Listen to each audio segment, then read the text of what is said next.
नेपाल को यह सोचने पर भारत मजबूर करने लगा है, क्योंकि भारत की तरफ से लगे प्रतिबंधों की वजह से नेपाल में एक ऐसी चीज की भारी कमी हो चुकी है जिसकी वजह से नेपाली त्योहार खतरे में पड़ चुके हैं। और अपनी जनता के लिए इस बार नेपाल को शायद मजबूरी में पाकिस्तान से इंपोर्ट करना पड़े। मेन खबर पर आगे बढ़ने से पहले आपको यह भी बता दें कि नेपाल ने भारत की तरह ही चाइनीज ऐप टिकटॉक को अपने यहाँ पर बैन कर दिया है और चीन को मिला नेपाल से अब तक का ये काफी बड़ा झटका है। हाल ही में नेपाल ने कुछ ऐसे कदम उठाए हैं जिससे साफ तौर पर जाहिर है कि नेपाल अब किसी एक देश की तरफ ज्यादा झुकने वाला नहीं है और यहाँ एक देश से हमारा मतलब भारत से है। भारत ने एक्सक्लूसिव का एक्सपोर्ट नेपाल को बंद किया तो नेपाल ने चीन से इसका इंपोर्ट शुरू कर दिया। पूरी डेवलपमेंट क्या है इस वीडियो में समझते हैं, क्योंकि भारत लगातार अपनी मैन्युफैक्चरिंग इंडस्ट्री में ग्रोथ कर रहा है। इसके लिए इस वीडियो को एक लाइक जरूर करें। साथ ही इसी तरह और भी नॉलेजेबल वीडियो पाने के लिए चैनल को सब्सक्राइब जरूर करें। भारत से फर्टिलाइजर्स लेने वाले नेपाल ने अब चीन से इसे मंगवाना शुरू कर दिया है और तो और अब भारतीय बसेस को चीनी बसेस रिप्लेस करने लगी है। लेकिन अब इस लिस्ट में एक और आइटम शामिल हो चुका है और इस बार चीन नहीं बल्कि नेपाल पाकिस्तान से इसकी सप्लाई चाहता है। यह आइटम है चीनी, जिसके एक्सपोर्ट पर भारत प्रतिबंध लगा चुका है। लेकिन त्योहारों के सीजन में नेपाल को चीनी के सप्लाई की काफी बड़ी जरूरत आ पड़ी है। नेपाल ने साफ तौर पर भारतीय सरकार को चेतावनी दे दी है कि अगर चीनी की सप्लाई भारत नहीं करेगा तो कम कीमतों पर नेपाल पाकिस्तान से चीनी को खरीदने के लिए तैयार है। आपको बता दें कि नेपाल को हर साल 2,70,000 टन चीनी की जरूरत पड़ती है, जिसमें से 1 लाख टन चीनी नेपाल भारत से इंपोर्ट करता है। भारत ने चीनी का एक्सपोर्ट बाकी देशों के लिए बंद किया है, लेकिन स्पेशली नेपाल के लिए 25,000 टन चीनी का कोटा सुरक्षित रखा है। लेकिन नेपाली सरकार का कहना है कि भारत चीनी को बढ़े हुए दामों पर बेच रहा है और चीनी की क्वालिटी में भी पहले से गिरावट आ चुकी है। साथ ही नेपाली सरकार का यह भी कहना है कि भारतीय चीनी पाकिस्तानी चीनी से 25% तक महंगी है और भारत से चीनी की सप्लाई लेना काफी मुश्किल हो चला है। दरअसल भारतीय मार्केट में भी चीनी के दाम कई गुना बढ़ चुके हैं और डोमेस्टिक मार्केट में चीनी के दाम कम करने के लिए ही चीनी के एक्सपोर्ट पर बैन लगाया गया है।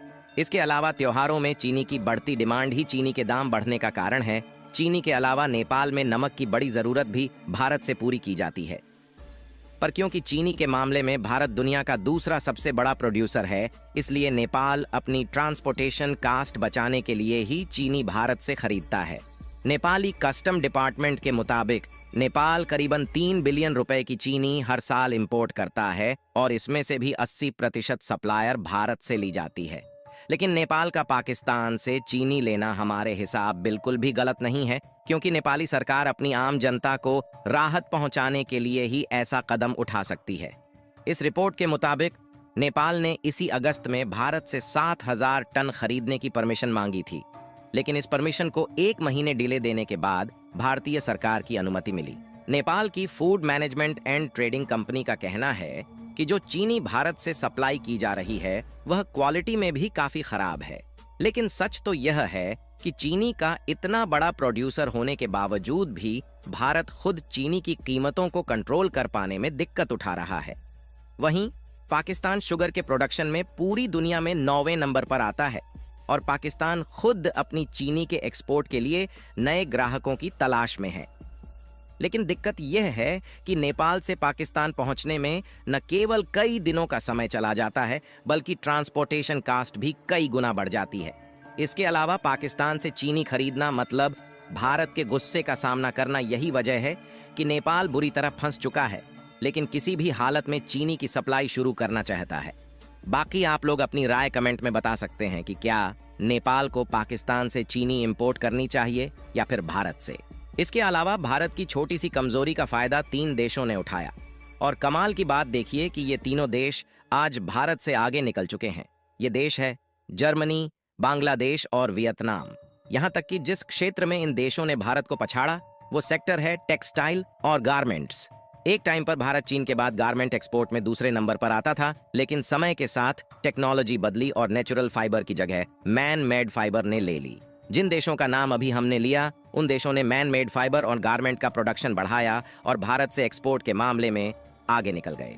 वहीं Bharat mainly natural fibre garment के ऊपर टिका रहा, जैसे कॉटन, सिल्क और जूट।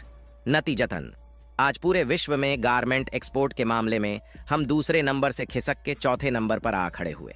वहीं चीन ने कई सालों से पहले नंबर पर अपनी पोजीशन बनाए रखी है।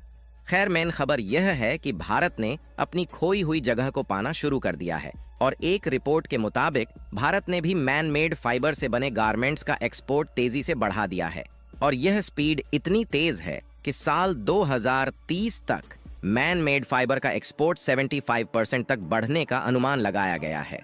अब ध्यान से सुनिए, पूरी दुनिया में भारत में निर्मित फाइबर यानी कि MMF के प्रोडक्शन में दूसरे नंबर पर आता है, लेकिन इसका एक्सपोर्ट भारत से काफी कम होता है और पूरे विश्व के बाजार में भारत का शेयर केवल 5% है। इसका मतलब यह है कि जितना MMF भारत में प्रोड्यूस होता है उसका मेजर हिस्सा भारतीय मार्केट में कंज्यूम हो जाता है।